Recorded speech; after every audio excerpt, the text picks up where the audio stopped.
Thank you, Karen, and to everyone at the center, and especially thank you to all of you for being here. I understand it's a beautiful day in Chicago, and you could be out walking your dog or taking care of your children or whatever that might be. I'm here in Minnesota and honored that you've decided to take this time together. Um, I imagine that many of you, like me, love reading books with children. There are few things that I find more delightful than sharing a story and having children get excited, and me do too, and us sort of explore the mysteries and miracles. Um, on the other side, when a story doesn't go well and children check out, I think the technical term in literacy circles is that's called a hot mess. And so, as we think today about reading books with children, one of the sort of bottom line places that we'll be together is what can we do so that children have an engaging, powerful experience with books? Because it all starts, of course, with them thinking that this is the best thing that happens all day. So we will try to be in that space together. And also, we will remember along the way that we read books with children because literacy is one of the most powerful gifts of our lives. And the ways we share books with children make a difference in how they learn to be skillful readers themselves. I'm seeing one note about someone not hearing me talking. Are other people hearing me okay? Got a bunch of thumbs up? Okay, so Jerry, okay, great. And thanks, Tammy. Jerry, I'm not, Karen's sometimes good with folks, but it sounds like the problem is not coming out of here. So, all right. Let me sort of take care of a few sort of framing kinds of things with you. One is that we have 58 people on this conversation. And in my ideal world, we would all be in a room together and have all day. And that's not the case. So we will not be, doing a whole lot of shared discussion. The feedback I get from people about breakout rooms is, kind of mixed. So I'm going to be doing too much talking. I know you folks have all read books with kids, though. So please, when you have insights and questions, please feel free to share those either in the chat or as appropriate by coming off of mute so that we can at least try to make this some learning together. Um, I also just want to note as we go in that you have a whole bunch of handouts and do with those as you will. Let me tell you what you have. You have the first one is the PowerPoint too many slides, right? They're all here. You have everything that I will put up. Um, the second item, the second item is actually designed for you to have alongside you now, if that's handy for you. Everybody loves a story webinar overview, and if you don't have it up now, that's fine. But this is a two-pager that essentially covers the big ideas of what we're going to do in this session, with lots of white space for you to make notes if that's appropriate. Everything's on the slides. The key ideas are here. So if that is helpful for you, you've got that. The third thing is titled Some Books for the Beginning of the Year. We are going to be looking together at books that are actually somewhat challenging to read with children. That's going to be part of the purpose of what we're doing. And that can work really well once children sort of have stepped into and are excited about books. At the beginning of the year, or at any point in the year, if children are having a hard time being engaged, understanding, accessing books, we want to use some books that are easily accessible to children, light them up, easy to follow. And this is a list of books that I and other educators have typically used in September, that kind of time of year, but obviously can be used at any time if there is, an appropriate need for that. And these are all great books. They're just not as challenging, I would say, as some of the other books we're going to look at. So you have that as a book list. You also have a storybook plan for a first read. We are going to look at a specific structure for reading books. This is like if you wanted to lesson plan using this, you got it there. And then the next two pieces are a couple articles. One I wrote and one that Leah McGee and Judy Schickedance wrote about effective storybook reading techniques. If you need beach reading at Lake Michigan, here you are. Okay. Um, and then the final one is just a list of books that I and other educators have found to be effective in this format. I would share that I had an aha as I went back over this list in December that a number of these books are like I hadn't updated this in a while. So I checked out a whole slew of new books from the library and went through them and added to this and got about 70 books stacked in here right now from the, it's amazing how many books they'll let you have.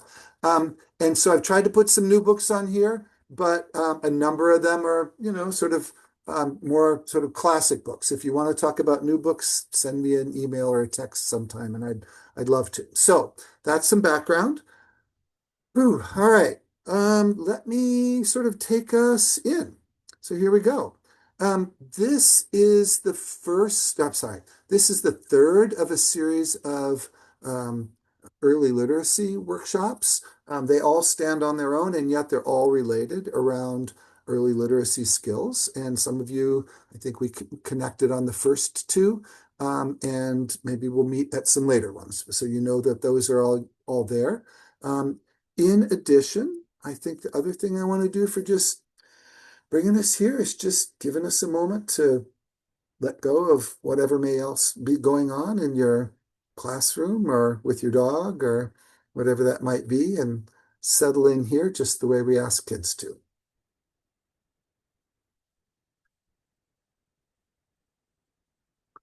All right. So, this is going to seem like kind of a dumb question, but I think I want to ask it just so that we all are sharing an understanding of what our purposes are. Let's take a moment and just think about, why we read books with young kids. Like everybody does every day, right? Why? Share some comments in the chat. Pleasure. All right. Vocabulary. Okay, thoughts, learning new things, literacy, imagination, a shared experience. Okay, engaging, learning's fun. Wow, all kinds of stuff here. Yeah. So language, I can't keep up. That's fine.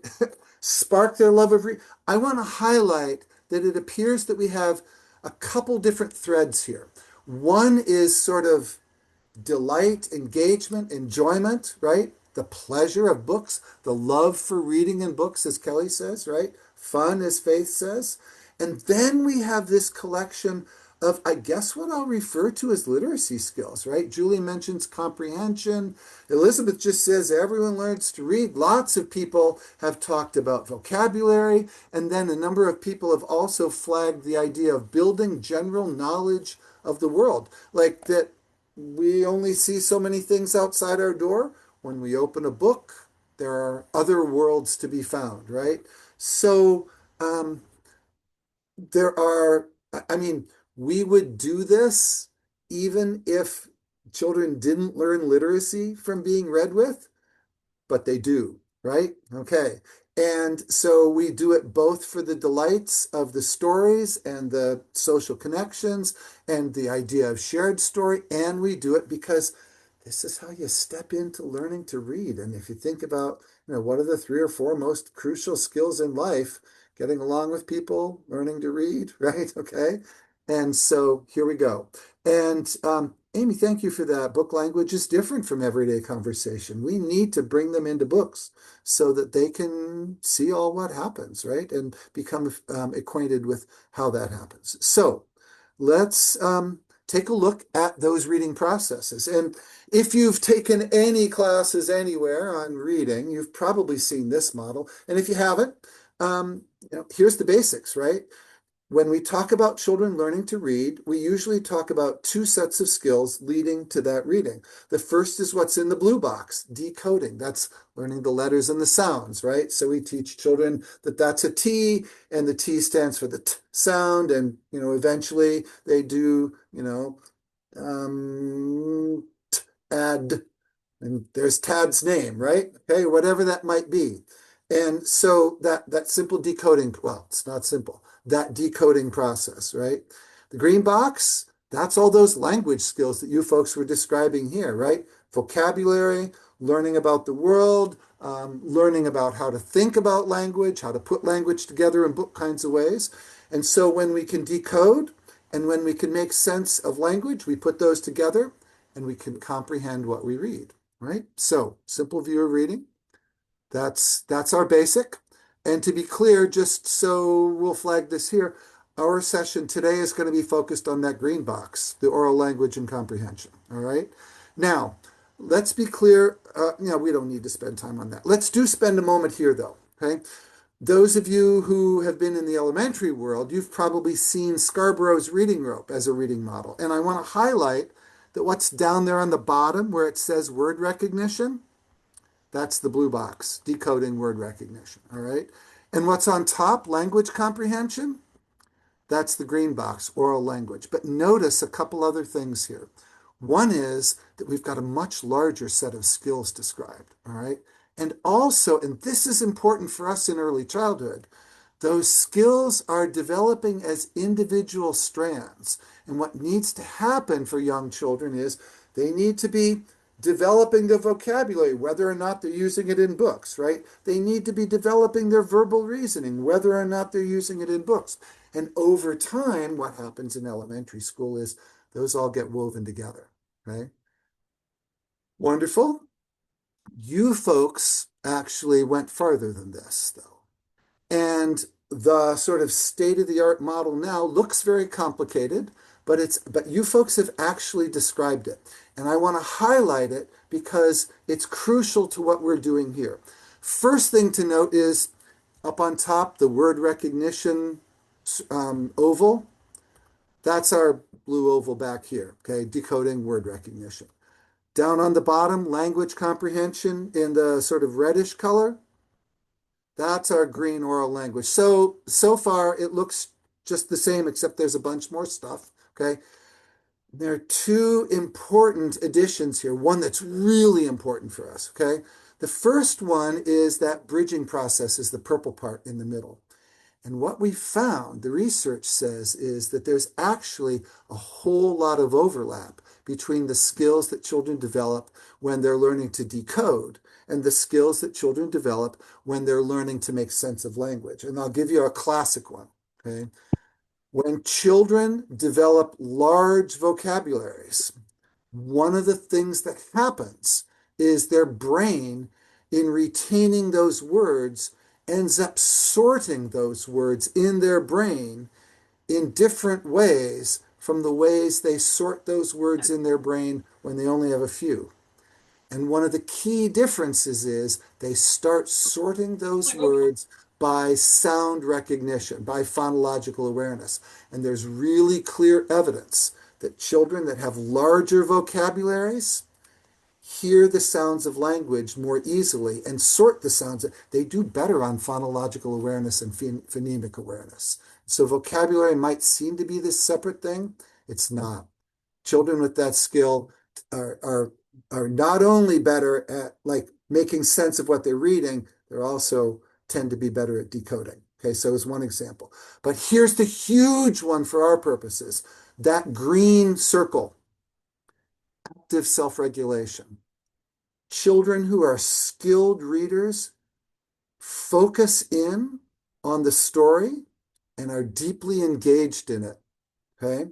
And some of that is about developing executive function skills, right? Learning to calm and focus. And some of that, the print may be too small for you to read, but the top line says motivation and engagement. One of the people I had the privilege to work under, a researcher from Harvard, said if she could have kids have one skill coming out of preschool, it would be loving books. because then they're motivated to be engaged in them, right? Okay, so we're going to make sure that happens. All right, enough theory. Well, except here's the way Illinois chunks this all out. So just so we're connecting on models, let's get into some books. What are some favorite books to read with kids? Share some in the chat. Abby yo yo, Abby yo yo. Dear Zoo, don't know that one. Dragons Love Tacos. My second grade granddaughter still loves Dragons Love Tacos. If you give a mouse, Pete the cat, the big orange spot, look at all those. All right, Giraffes Can't Dance. I don't know that one. I'm getting old. I'll write it down. Okay. The pigeon books. Yeah, caps for sale. 50 cents a cap. All right. Mother for Choco. All right. And everybody hopefully knows it's possible to save the chat by using the little three little dots up at the top if they're seeing some books here that you don't know. Love you forever. All right, look at all those wonderful books. All right, so don't let the pigeon drive the bus. That's a very anxiety-producing book. Yeah. All right. So when I say books, like now, if I ask you, tell me five more books, you would probably come up with those. And I'm guessing that many of these are books that the children love too, because if it's a favorite for you, it's probably a favorite for them because we have that experience together. What I want to do with you today is I want to think about different kinds of books and using them in different ways and then being very explicit about what a storybook is and how we're going to use it. Somebody mentioned Chicka Chicka Boom Boom here, all right, which is a book I love as well, all right? And obviously that's an alphabet book. There's some other things going on in there, but like what that book is most powerful for is about developing alphabet knowledge and phonological awareness. Kids enjoy it. We can play with it, all right? But just to be clear, there's not a really powerful plot in that book. There's not a huge amount of vocabulary development, but while there's great tuning into sounds and focusing on letters. And if you were at the alphabet session we did earlier, I think I sent folks with that one a list of about, I don't know how many alphabet books. Alphabet books are great. We use them in ways different from storybooks. Okay. Second kind of book I want to talk about is a predictable book. Okay. These are ones where there's repeated language, rhyming language. Brown Bear is the classic one. Brown Bear, what do you see? I see a red bird looking at me. Red bird, what do you see? I won't get it exactly right. I don't remember. But I see a blue fish looking at me, or whatever that is, right? And there's a very predictable pattern for that. Those books are awesome, once again, for phonological awareness because you can play with the sounds. They're also very good for print concepts because if you take that book, you do not have to be a reader to be able to go, this blob of letters must be brown, and that next blob of letters must be brown, bear. You can play with the print in those books in wonderful kinds of ways, all right? And then finally, in this list anyway, information books, nonfiction, where we build background knowledge. There's a book on building houses. What we're going to focus on today is storybooks, okay? And here's a few titles that are ones that I would describe as storybooks. And when I think of a storybook, I think of it as having three characteristics. Okay. And I want to spend time with on these because I want to invite you to be intentional about choosing storybooks and reading them in storybook kinds of ways. The first is they have a problem and a plot. Okay. If you have read the book Corduroy, you know what happens in here, right? Is this bear's hanging out on a shelf. He'd really like to go home with somebody, right? And Lisa comes, oh, I get to go home. No. Oh my gosh, I'm staying on the shelf. I don't have a button. I better go find a button. Goes exploring, right? Finds a button. Gets busted by the cops, right? Then finally gets to go home, right? There's a problem there. Corduroy's stuck on the shelf. Nobody will buy him because he doesn't have a button. How is he going to solve that problem, all right? That's a problem in a plot. Characters. You are concerned for Corduroy. you are feeling his need, right? Here he is stuck on the shelf. I want to contrast that with Brown Bear. All right. So like when you read, let me back up. When you read this book here, Lisa and Corduroy's sadness, everybody gets that, right? Okay. Everybody gets how these characters are feeling, right? When they reunite at the end, everybody gets that, right? And we can have an intelligent conversation about how Corduroy is feeling and why he does what he does, how Lisa is feeling and why he does what he does. Let's take another bear character, Brown Bear. Okay. Brown Bear, what do you see? I see a red bird looking at me. How is Brown Bear feeling about the red bird looking at him? That question doesn't make sense, right? Brown Bear is a drawing, but he's not a real, or she, we don't know their gender. we they are not a character. And so they don't do the things characters do. And we can't talk about that bear in the way we can talk about this bear, their motivations and feelings. And then finally, vocabulary. All right. So the story of Corduroy is full of all kinds of rich vocabulary. And Brown Bear, I mean, we got some colors. Okay, we got some, a few animals, but we do not have vocabulary the way a book with words like escalator and shoulder strap and so on, overalls and so on in a book like this. And so there's just not as much to take from it. So what we're going to do is we're going to choose storybooks and we're going to focus on two sort of fundamental literacy skills of comprehension and vocabulary. And we're going to read them in engaging ways because then children learn to love books. All right. And just as a check-in, this, of course, fits with, our Illinois standards here. We want kids to be interested, focused on stories. We want them, excuse me here. And we want them to be building language, right? So we've got all that going. And so let's pay attention to those books.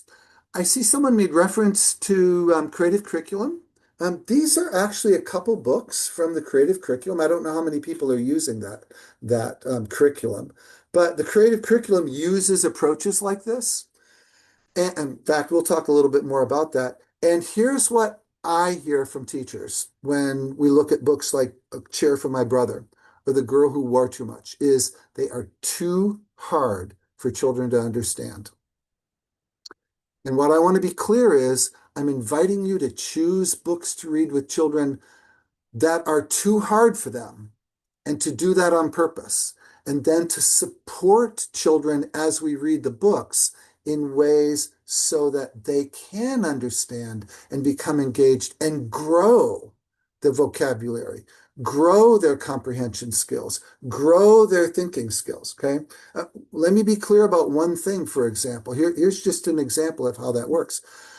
One of the things that's crucial in stories is that when there's an event, it's caused by something. Like, let's be clear about this.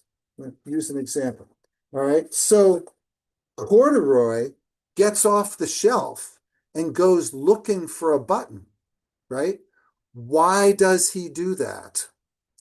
He does it because he got left behind because no one is going to buy a bear who's missing a button, right? So that's cause and effect relationships. 2 and 3 and 4-year-olds are just figuring that idea out, okay?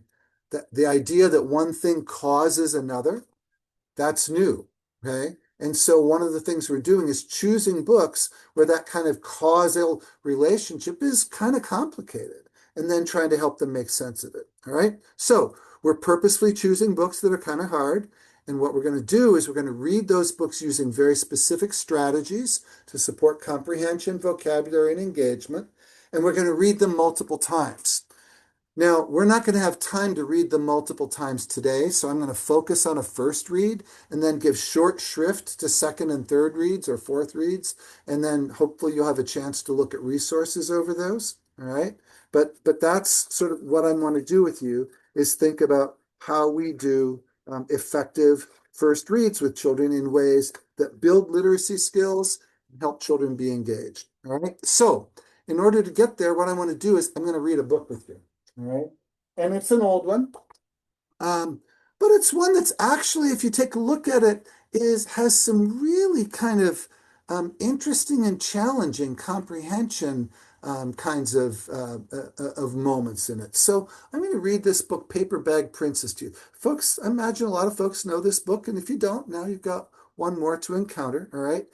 And I want you to pay attention to the strategies, what you see me doing, other than just reading the words on the page. What do I do to specifically support children's vocabulary, to support their comprehension of the story, like getting it, and then to help them stay interested? All right? So here we go. Today, I'm going to read a new story with you, and it's called The Paper Bag Princess.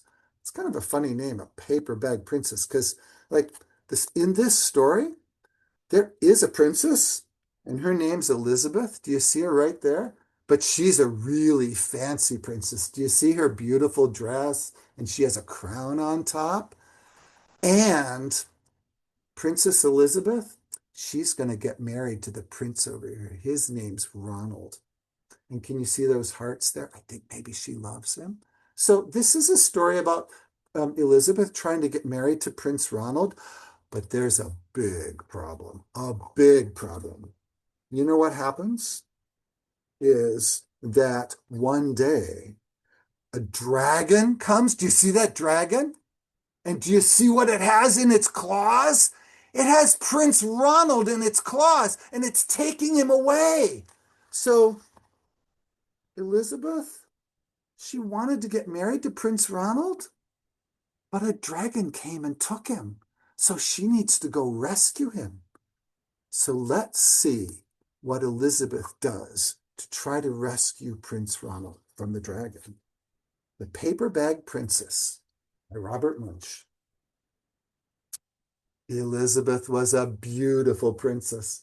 She lived in a castle and she had expensive princess clothes.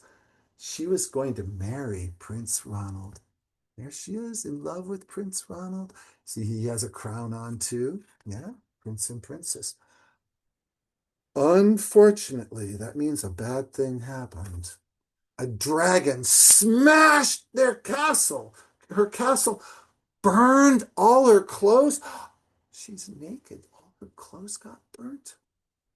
With his fiery breath, he breathed fire and carried off Prince Ronald. So there she is, standing naked with no clothes, and there goes Prince Ronald. Oh no, I wonder what she's going to do. How can she help him, and what's she going to do with no clothes? Elizabeth decided to chase the dragon, so she's going to run after the dragon and get Ronald back. She's going to save him. She looked everywhere for something to wear, but the only thing she could find that was not burnt was a paper bag. So she put on the paper bag. Look, she's wearing a paper bag. She has a paper bag dress. And followed the dragon. So she's going to go where the dragon went. He was easy to follow because he left a trail of burnt trees and horses' bones. The dragon, I'm seeing all those bones from horses. I'm thinking the dragon must eat horses and chew them up and just spit out the bones. He sounds like a really dangerous dragon. I hope Elizabeth's okay. She might not be safe. I'm worried about her. But she's going to follow the dragon. Finally, Elizabeth came to a cave. That's a big hole in a hill with a large door that had a huge knocker on it. She took hold of the knocker and banged on the door. The dragon stuck his nose out the door and said, "Well, a princess.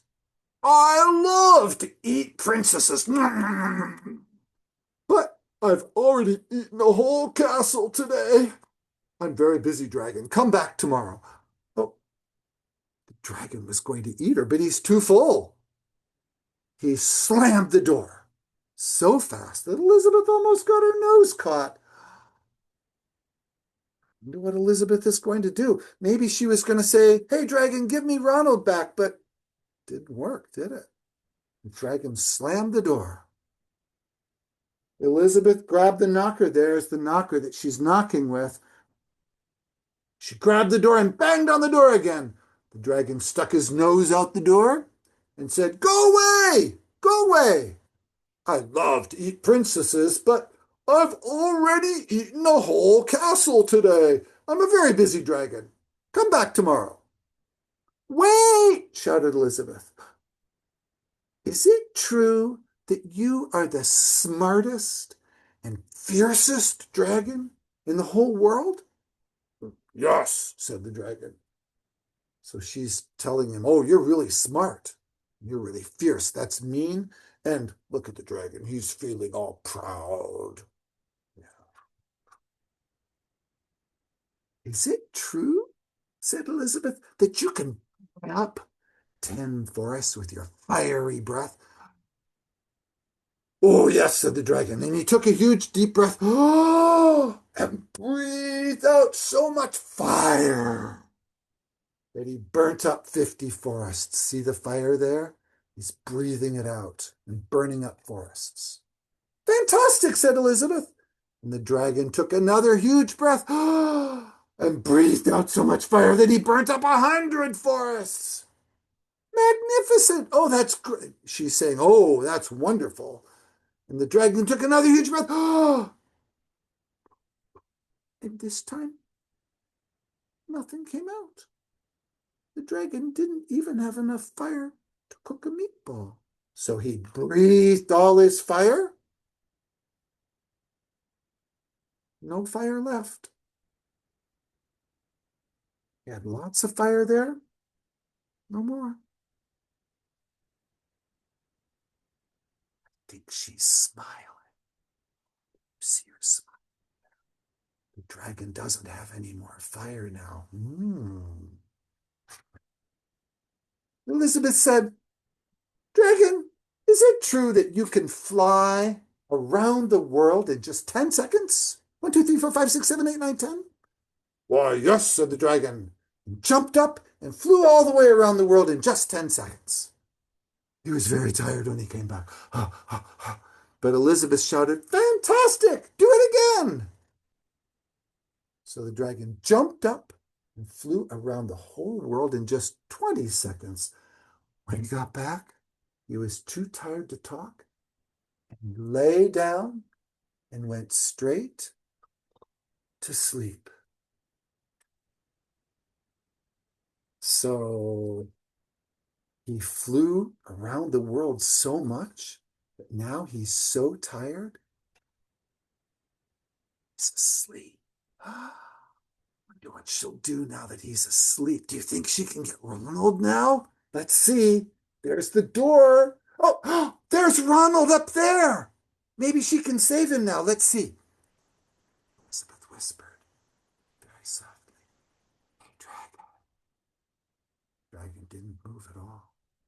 She lifted up the dragon's ear and put her head right inside.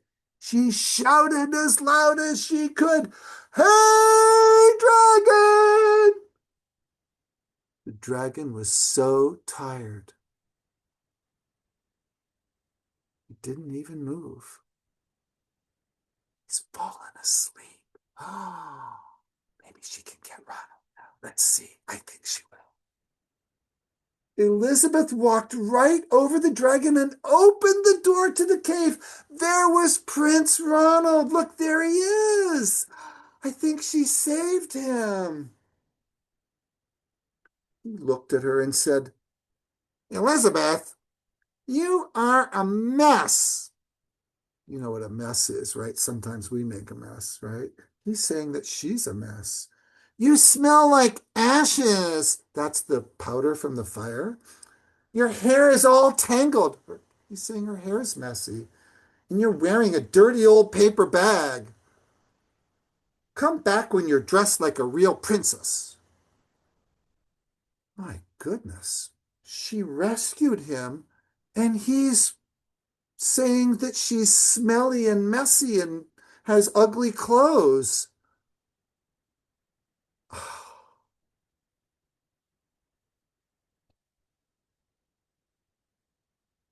Ronald, said Elizabeth, your clothes are really pretty, and your hair is very neat.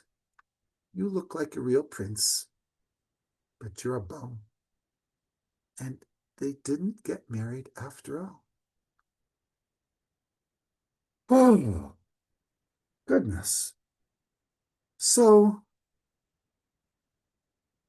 I'm a little surprised because remember at the beginning of the book, Elizabeth was wanting to marry Ronald, and then she went chasing him, and then she actually rescued him, didn't she? She rescued him right here. And then she said that she doesn't want to get married. Wonder why not? Why doesn't she want to get married? Why don't you take just a moment and think about that? Let's do some thinking. I'm not going to ask you folks to think too long about it because you're probably pretty good at figuring it out. But then why don't you turn and talk to your neighbor and share an idea with them? And then we can take our discussion from there. Okay, so this is the place in our workshop where I'd put you in breakout rooms if that seemed to work for people, but it seems to not so much. So let's just do it together. What are some things that you noticed in this reading that I did that hopefully were effective? And even if they weren't effective, were maybe at least notable, okay? And we're not doing it in breakout rooms. Vocal rhythm. Interesting, Cheryl. Maybe you or someone else wants to talk a little bit more. Change of voice and volume.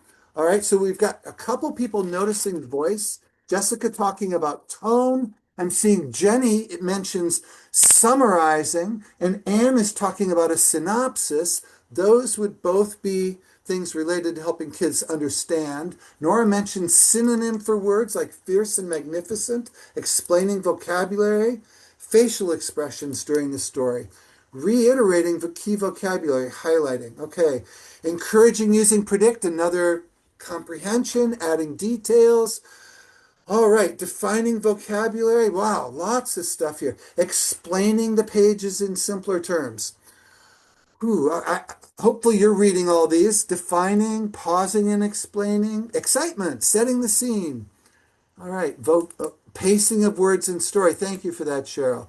The love of reading came through. Like, this is a good story, right? I know it's like awfully white and all the rest. We got some, like, hopefully we're choosing some different stories nowadays, but it is also still a great story, right? Okay. Although there's like a green dragon. No, anyway. And so explaining what's happening, using loud voice on big words. All right. So actually, I want to start right with I want to notice a couple things here. And I think I want to start by just what Kelly said about explaining what's happening. No, where was it here? Introduction gave them a reason to listen. All right. And I want to highlight a few things that people talked about with comprehension. Um, Hopefully what I did at the start was exactly what was described there. That Amy says, I gave people a reason to listen, right? That there's a problem in this story. And we got to know the characters so that we could pay attention to that problem. And lots of times what'll happen with kids is they don't know where to focus in a story and it's difficult for them to make sense. I waved a big flag that the issue here is that, hey, Prince Ronald's gotten snatched, right? And somebody's got to help him. And, Elizabeth loves him, and so she's out to save him, right? So we've got that right up front to keep so that kids can make sense of the story. And here's the bottom line. If children can't follow a story, that's when they check out, okay? And so everything we do to help them understand the story is essential to having this reading be effective, not only in terms of like building literacy skills, but even just keeping them engaged. Okay. I want to notice that I did not do the things of looking at the front cover and the back cover and the spine and all the rest of that. And I don't want to say there's no place for that, all right? But I do want to highlight that you're going to read 100 and some odd books this year, right? Okay. And it doesn't take 100 and some odd repetitions to get that. If it does, it's too hard a concept, all right? And furthermore, there are frankly more important things that we need to be doing out here. So, yeah, I mean, at some point talk about it, but the key thing is we want children to enter this book understanding where I'm putting my focus and attention and how I'm going to make sense of it. So, and then people talked about a whole series of comprehension strategies after that, and we're going to look at those. I also want to highlight then people described vocabulary and, hopefully on words that were important and that children maybe needed some information about. I gave them that information. Sometimes it was through a definition. Sometimes it was through pointing at something in the illustration. Sometimes it was through my voice tone. Sometimes it was through my motions. Got lots of ways of helping kids learn words, right? Okay. And then finally, hopefully I did this in an energetic way that's engaging. But the most important thing about all that expression, like hey dragon, is that that's information about what's going on in the story. And if you choose a good story and you help children understand it, they're going to be with you like this, okay? How long is the average Disney movie that kids watch? Okay. They have the attention span for long stories if they understand what's going on, right? So everything we do to help them understand it is interrelated like that with the engagement. All right. So now let's see if we can take some of that apart. What I want to do with you is I want to take another book called Too Many Tamales, and I'm going to share it with you. And oh, Jerry, you've picking up at the end there. Thanks for flagging that, actually. Jerry's given us a comment that I think I want to attend to, and that is, and she's turned to what we did at the end of the book. This book is essentially a big, like, who done it? What's happening, right? And at the end, the mystery is like, why doesn't she marry him? And what a skillful reader does is they get that that's about the character motivation. And so if we follow the plot and we support them in making sense of that, then they get there.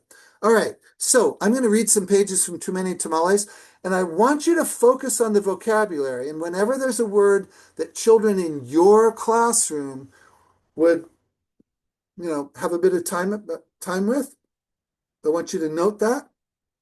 If you want to put it in the chat, that's excellent.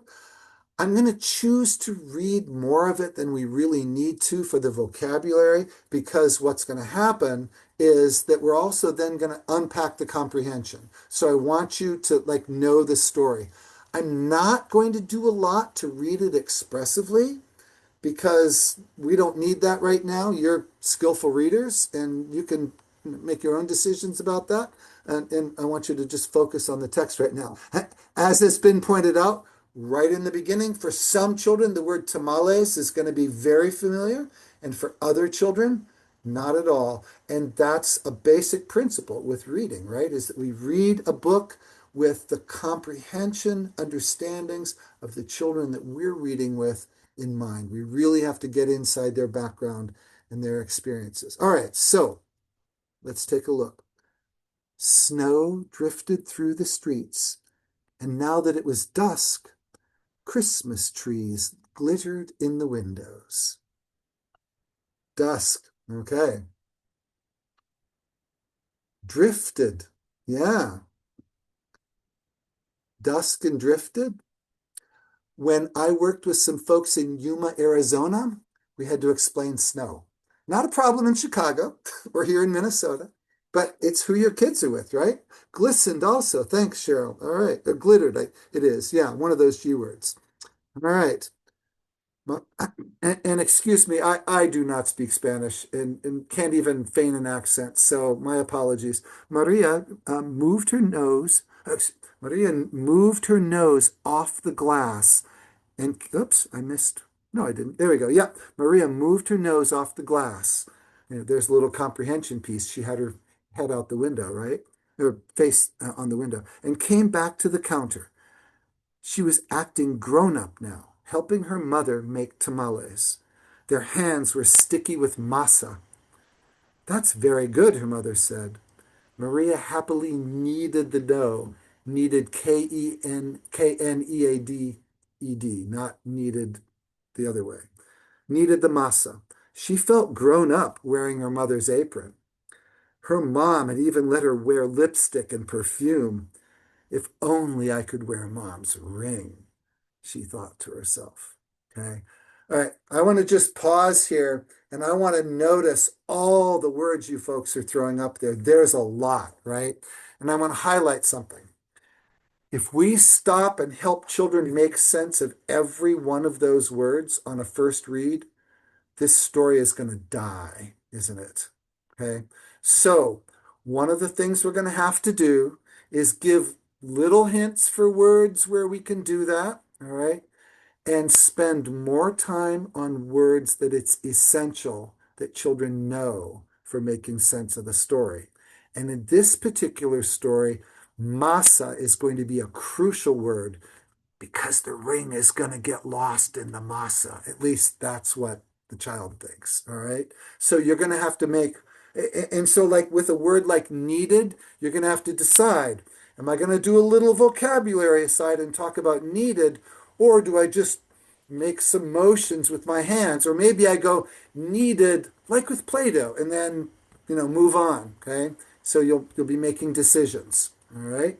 Maybe point to items is a suggestion. Absolutely, right? And so some things you're going to be able to point to, some things you're going to want to explain because they're so important, and some words you might just let slide. Like back here, glistened is not crucial to understanding the story. I love it as a word, but on a first read, I might let it go. I'm going to read the book again. We can talk about it later, okay? Maria's mother had placed her diamond ring on the kitchen counter. Okay? Maria loved that ring. She loved how it sparkled like their Christmas tree lights. Maybe you do want to talk about glistened because here we've got the ring sparkling. When her mother left the kitchen to answer the telephone, Maria couldn't help herself. She wiped her hands on the apron and looked back at the door. Little comprehension piece here, of course. Why is she looking back at the door? You and I know why, right? Okay, because, is my mom watching? Okay.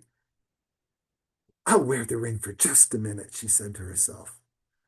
The ring sparkled on her thumb. Okay. Yeah, act out looking back at the door. Thanks, great. Or point to the picture and show what she's doing. Yeah. Maria returned to kneading the masa, her hands pumping up and down. On her thumb, the ring disappeared, then reappeared in the sticky glob of dough. Okay, that's a little complicated. Disappeared and reappeared in the sticky glob of dough. And it's going to be important to understanding the story, isn't it? Okay. Her mother returned and took the bowl from her. Go get your father for this part. The three of them then began to spread the masa onto corn husks. Maria's father helped by plopping a spoonful of meat in the center and folding the husk. Okay. Husk, right? Plopping. We got lots going on here, don't we? Glob. Yeah. So, all right. He then placed them in a large pot on the stove. Pot, maybe. They made 24 tamales as the windows grew white with delicious smelling curls of steam. Wonderful language there, as the windows grew white with delicious smelling curls of steam. Also like a definite comprehension lift, right? A few hours later, the family came over with armfuls of bright presents. Her grandparents, her uncle and aunt, her cousins, Dolores, Teresa, and Danny. Maria kissed everyone hello. Then she grabbed Dolores by the arm and took her upstairs to play with the other cousins tagging along after them. Right? So tagging along, grabbed maybe. Well, kids are probably familiar with grabbed because people grab each other's stuff, right? Okay. They cut out pictures from newspapers. Cut out pictures from the newspaper. Nowadays, newspaper might be a challenging vocabulary word, right? Wouldn't have been when this book was written. Yep. Pictures of toys they were hoping were wrapped and sitting underneath the Christmas tree. As Maria was snipping out a picture of a pearl necklace, a shock spread through her body. The ring! She screamed. Everyone stared at her. What ring? Dolores asked. Without answering, Maria ran to the kitchen. Okay, so we got a bunch of vocabulary coming on here. Snipping, hoping, newspaper, right? And probably the crucial word is shock, right?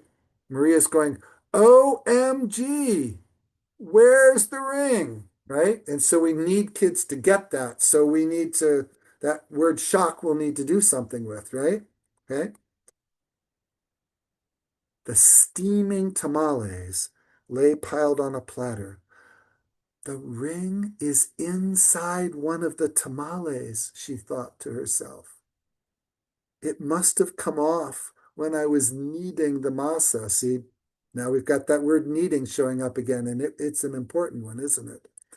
Dolores, Teresa, and Danny skidded into the kitchen behind her. Help me, Maria cried. They looked at each other. Danny piped up first. What do you want us to do? Eat them, she said. If you bite something hard, tell me. Oops. Yeah. Okay, that's where we're pausing here.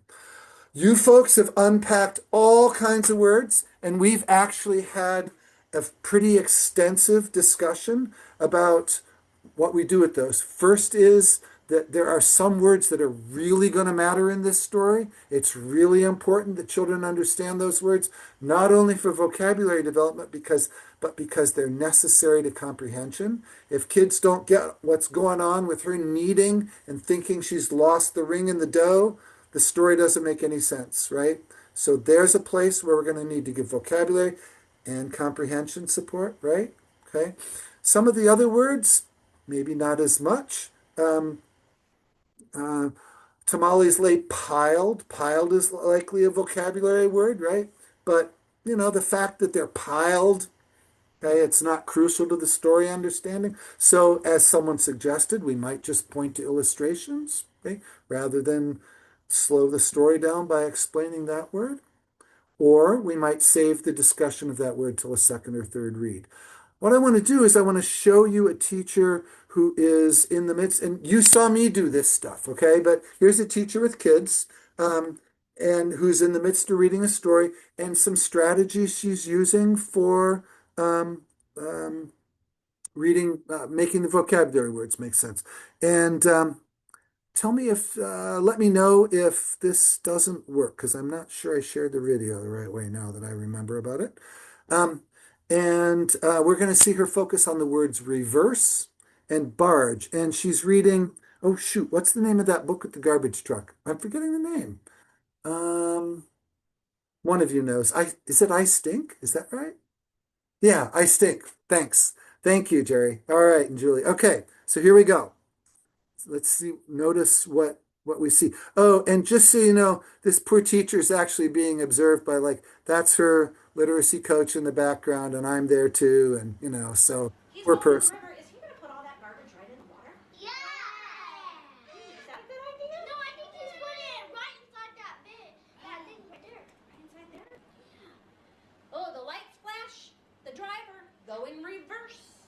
Look how he's driving. He's going backwards. Reverse means to go backwards. Why? Because Get me to the barge. And hear my blast. So, Dallas, you were right. They're going to put the garbage on that. It's called a barge. A barge is a great big flat boat that they can put things on to carry it down the river. There we go. So she gave a definition, She used the illustration. Let's look at her with one more word. Rev. Kind of love this Come one. on, give me some gas. Rev me to the max. Let's rev up that engine. Ready? Everybody's got rev now, right? We're going to do that around the classroom the rest of the week. We're going to rev things up, right? So what I want to just highlight here is, oops, that what we did first was we identified vocabulary words. The next move is really to decide which ones you're going to focus on, and then you have three possible strategies. Just know what's in your toolkit, all right? One is you can simply point at the illustrations. Like when that ring is sparkling, you can probably point to that little sparkle. The second is that you can act it out, like she was revving there, right? And the third is you can tell the meaning of the word. And that third one, telling of the meaning of the word, is pretty powerful, but it slows that story way down, right? And so be strategic about where you decide to use that strategy, okay? Because if you do it with too many words or invest in words where it's not as crucial, then the story, we don't want to lose the kids in our work to support the vocabulary. That's what I got there. All right. And just if you're someone who likes acronyms, this little point, act, out, tell was developed by Leah McGee at Ohio State, and she calls it patting the vocabulary, PAT. Those are, if you're trying to remember what your strategies are. A little weird image there, patting the vocabulary, but there you got it. So then the other big thing that we did with this, with Paper Bag Princess, that you folks picked up on, and that we clearly see the need to do with is it clear to everybody that too many tamales is a heavy lift for a lot of kids to understand? Is we need to help kids make sense of the story. And the research on this is that, like, what we're thinking about the story and like what we think they'd be thinking about the story is often not what children are thinking. They go down rabbit holes, they make connections to their own personal experience that don't necessarily fit.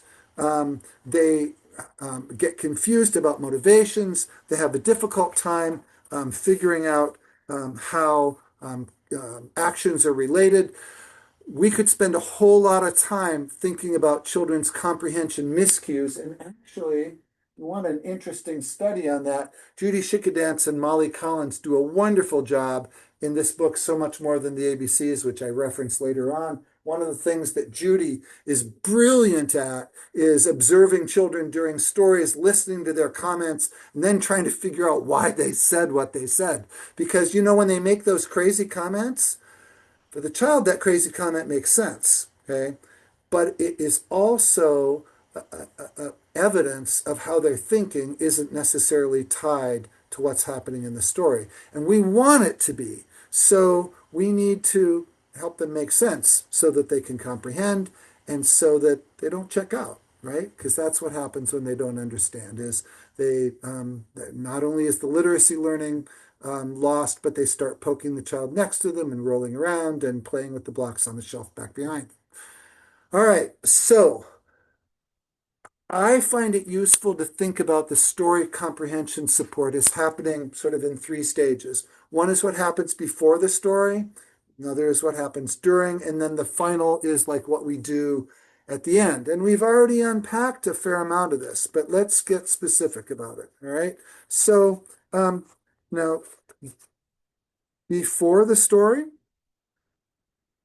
I have sort of three strategies that I'm looking for, and you will actually find this in the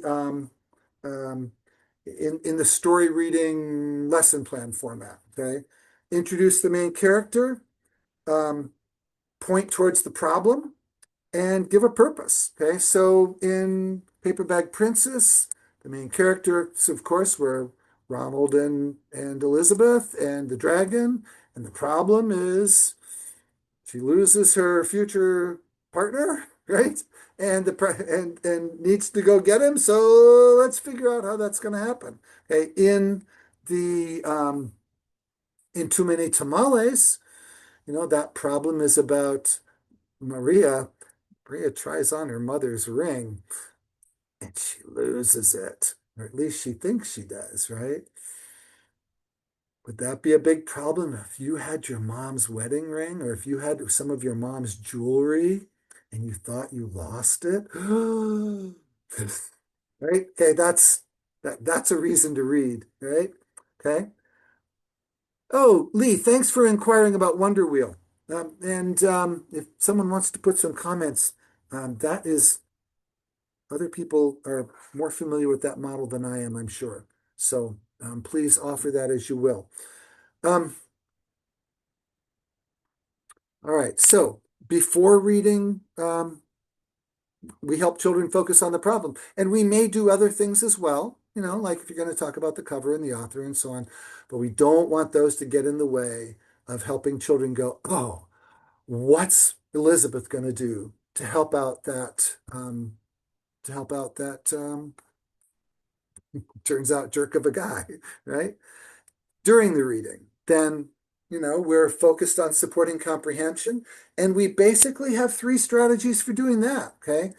And let's dive into each of those. The one is reading with expression, and I hope you had a sense of me, trying to use my, well, actually, let's name what we've got. Trying to use my voice, which I can change the tone of, right? And I can make it quiet, and I can make it loud, and I can sound distressed and sad, right? All those things you can do with your voice and the things you can do with your gestures. You banged on that, whatever, knocking on the door, right? You can use your body, right, and your face at the same time. Drag. That's my body, my face, my voice, right? You can change your pace. All of those are things, those are all tools we have, right?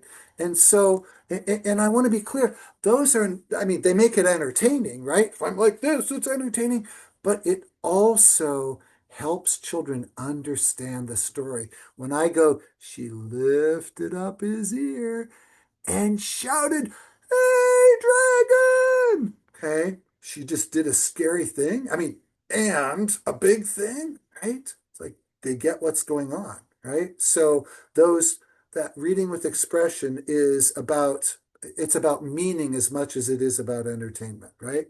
Okay. Oh, and Lee, you're teaching the kids to do that, which there are second and third grade teachers that will thank you because one of the things that happens when kids start decoding is they read the stories flat, right? And no story is flat, okay? That's just not what's going on. Oops. Okay. Um, Given our time, I'm going to give a pause on reading with expression. I think you folks probably know about that, right? And I would just encourage you that something I haven't been explicit about, but an assumption back behind what I'm offering here is that we plan our readings, right? That beforehand we think about what vocabulary we're going to support and how we're going to support it. We think about what the comprehension challenges are in a story and how we're going to help children access them. And if there's a section that would benefit from reading with expression, that we might even take a moment and practice that, okay? So like here, we can convey Maria's feelings without saying them, right? Didn't any of you bite something hard? Okay. And, Danny frowned. I think I swallowed something hard. Swallowed it?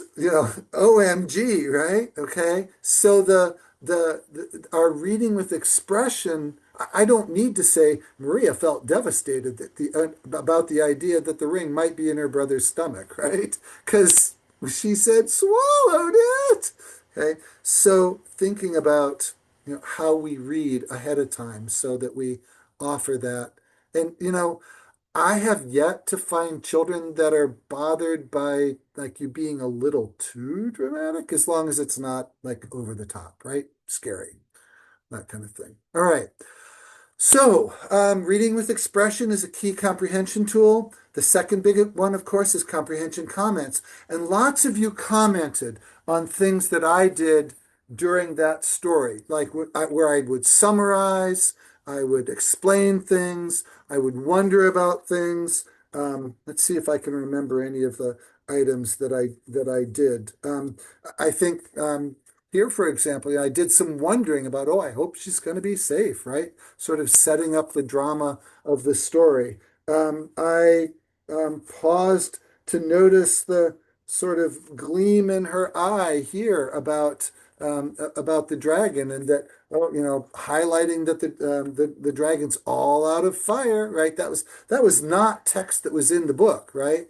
But I highlighted, I made that really visible because then you get what's going on, right? So, whatever those asides are that might help a child understand the story, to not be bashful about those, and to especially think about when I think about those, I try to think about who's the child in my classroom that might have the greatest difficulty accessing this story, and making it for that child. And if I'm in a classroom where the child and I don't share a first language, I may give 3 or 4 word summaries at the end of darn near every page. Okay, that's if I might at the end of this page say, no more fire.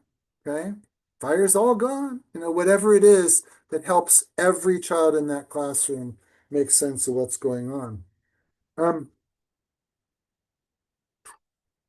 Actually, let's pause here.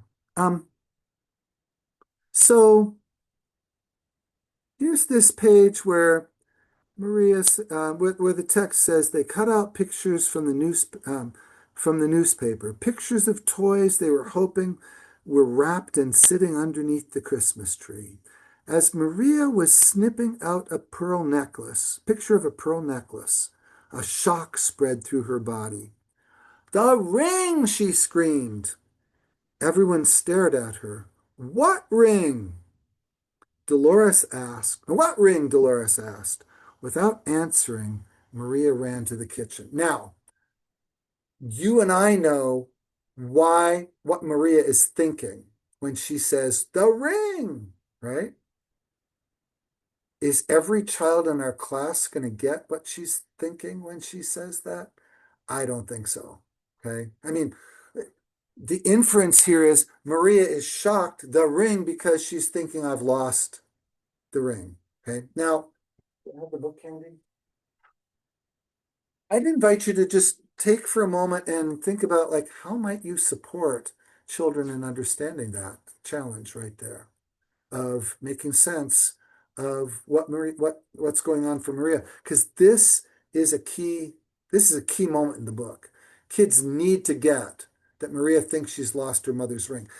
Let's be straight up about that. This book never says Maria is afraid that she's lost her mother's ring. Okay? But it's the crucial inference of the story, right? So what do we do right here?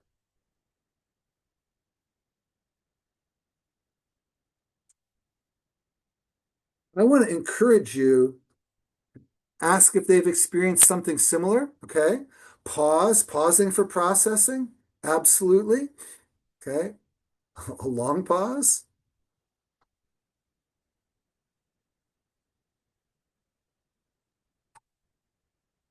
Pause and reflect back. What might reflecting back? You might ask and okay, ask and have them think about why Maria acted this way. Yeah, okay. Show your emotion about it. What do they think is happening? Okay. Um, Ask directly. Okay, so I really want to honor you folks who are like diving in there and saying, we want the children thinking about that problem. We want to ask directly what's happening in the illustration. Okay. I want to talk about something with you here, and then I want to just make your own call, because we want to be respectful of children as learners. But here's the other thing going on. Okay. Let me just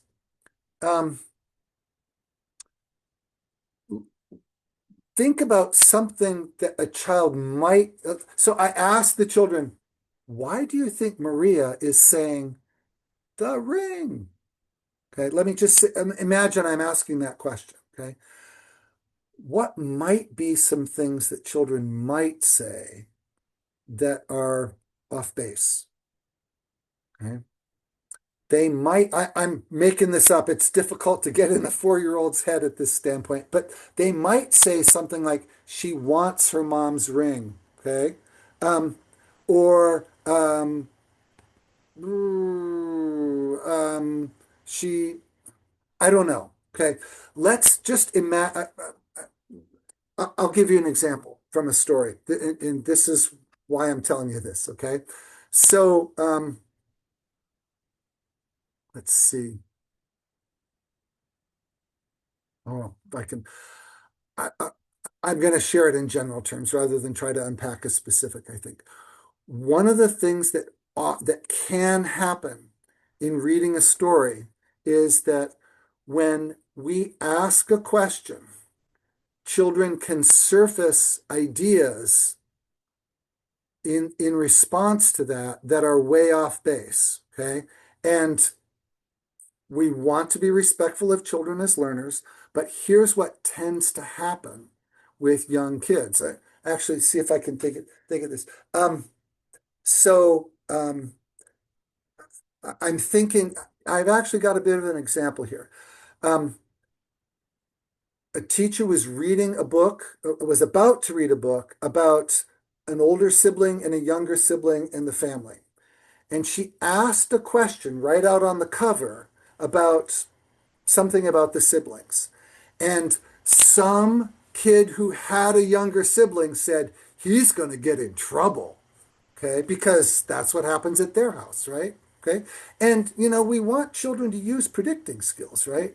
The problem with that with young kids is that it is very difficult for young children to shift their thinking from one line to another. And so if I set up a story, imagine I'm holding a story here that has a young kid on it, and everybody out here thinks, oh, that kid's going to get in trouble. Children are going to be looking for that to happen all the way through the book. And it is going to be very hard for them to shift storylines. Okay? Cognitively, it is hard for young children to make that shift. You and I are much more flexible thinkers on this. There's a pile of research on this. I'm not going to try to pull that now. I haven't thought about this for a little while actually. But what I want to suggest is that the research is that when kids get a false idea about what's happening in a story, it's like a dog with a bone. It is really hard for them to let go of it. And so I want to caution you about setting up such situations where kids may get wrong information because it may be hard for them to let go of. And I would encourage you to do more asking of questions on second and third reads when children have enough information that they can make informed responses. Okay? And part of me wants to go, oh, because, I want children to be powerful and so on. But just in being aware of the cognitive processes of 3, 4, and 5-year-olds, that sort of shifting is hard. So what I would suggest that you think about doing is, how much information do I have to do that helps a child get it? And I might even go back and do something like this. I remember Maria picked up her mother's ring, didn't she? And then she started kneading in the dough, putting the ring down in the dough. I wonder. And then remember, they turned the dough into tamales. I wonder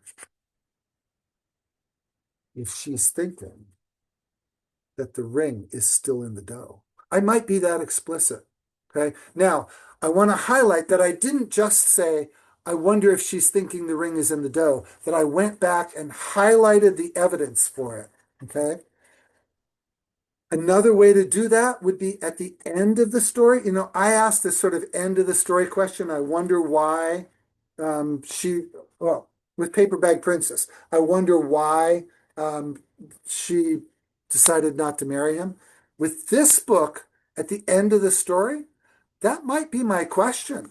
I might say, I remember in this story that Maria said, the ring. Or I might unpack it like this, though. I might say, I remember in our story, Maria was helping her mother make tamales. She was kneading her hands in the dough, putting her hands way down in that stuff like Play-Doh. Then she put her mother's ring on her hand. And then she put her hand down in that masa like Play-Doh. What do you think she thinks happened to the ring? Okay. What I want to highlight there is I did not, I gave children the information necessary to make the inference. Okay. And that's the key thing there is if you want to ask them what they think, I might hold up the evidence that's needed to make the inference. Because you and I are a whole lot better at holding on to that information and using it than they are. Does that make sense? Okay. So, you and I get why she did it. And there's two kids in the class that like probably got it nailed. And then there are a bunch of other kids that it's a mystery for. But if we show them the evidence, oh, she did this, then this, and go, where do you think that ring might be if she was putting her hand down in the masa? Ooh, she might think it's in the masa. Would that be a good idea? Where's the masa now? They made it into tomato. Oh my gosh. Okay, so help kids make the inference is what I guess where I'm landing there. All right. Um, and then we just unpack this whole idea of asking a challenging thinking question at the end. Okay. And I want to highlight here that that is different from asking kids what their favorite part is in the story or what they liked. It's asking them to think about it. Okay. And it is like that word challenging question or inference. That's on purpose, right? We're asking them a question that's different from just like, what were they making? Okay. Oh, they were making we can talk about that too, because kids are going to be confused about that. Okay. We can talk about what they're making, but we also want to invite people to think about like, why do you think she was so upset? Okay. Why was Maria so upset right here? Okay, well, we can talk about that. Why did she ask their brothers and sisters or cousins to eat and then if we want, we can talk about, do you think that was a good idea? Like, why not? What do you think their mother's going to think of them eating? That's the question that's out there too, right? And you got to read the rest of the book. Like, what's going on here? They're eating the Christmas meal. Good grief, right? Okay. Thank you, Jacqueline. Yes, I'd point out to listeners that she was once wearing the ring and now she's not. And as Ela said, I hope I'm saying your name correctly, what happened before. Thank you. Okay. All right. So those of you who use creative curriculum, I'll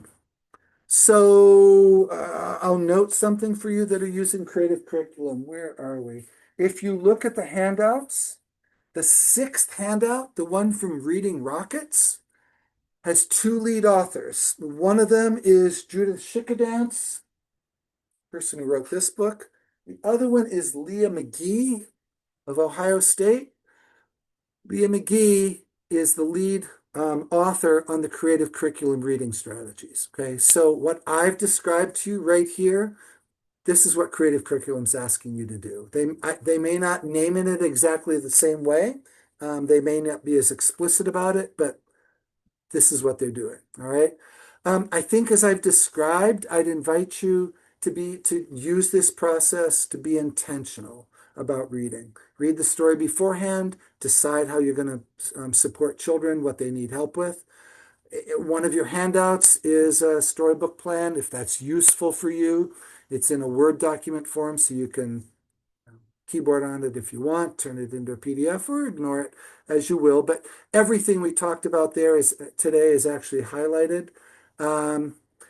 Second and third reads. We frankly don't have time, but let me highlight this essential thing.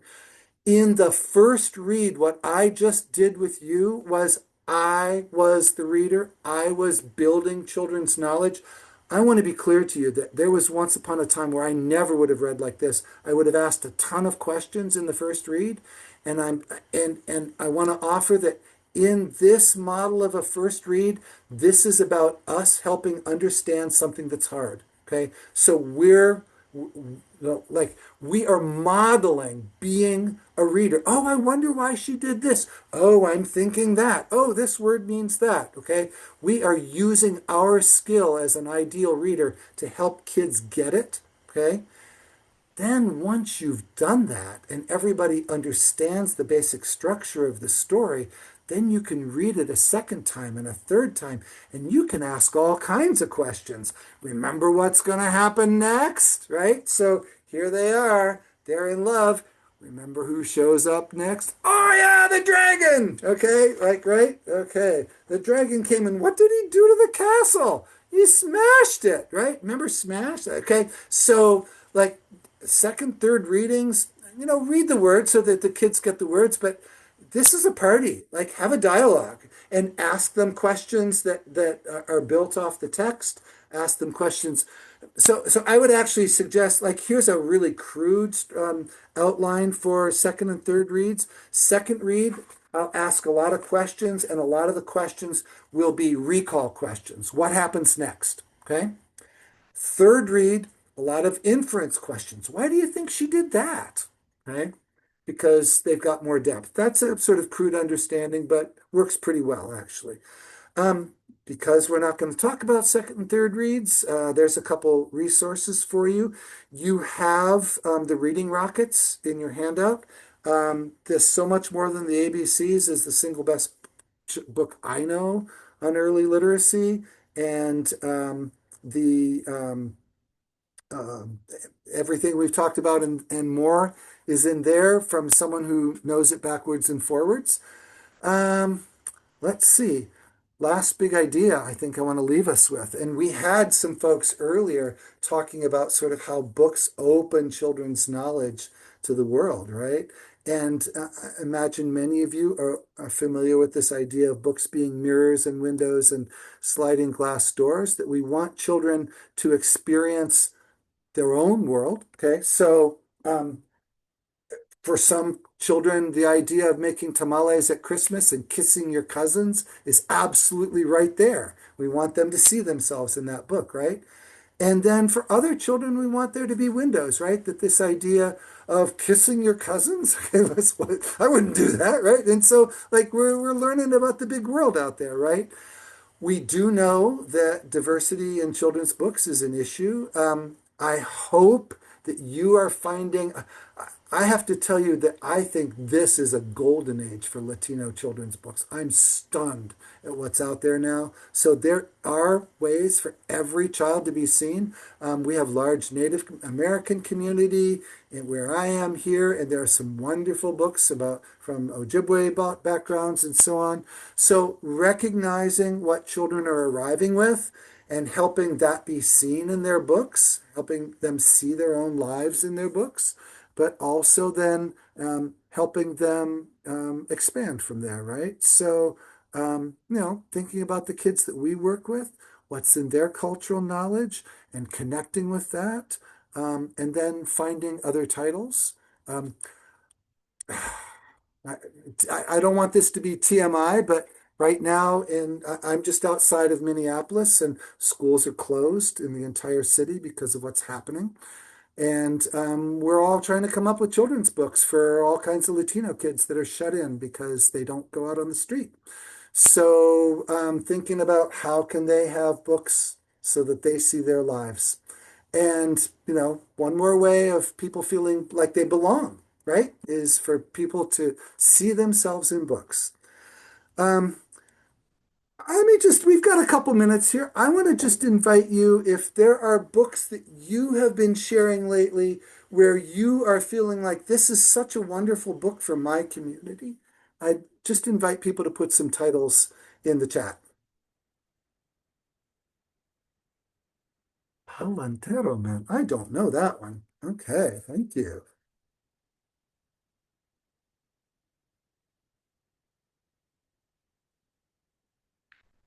Hmm.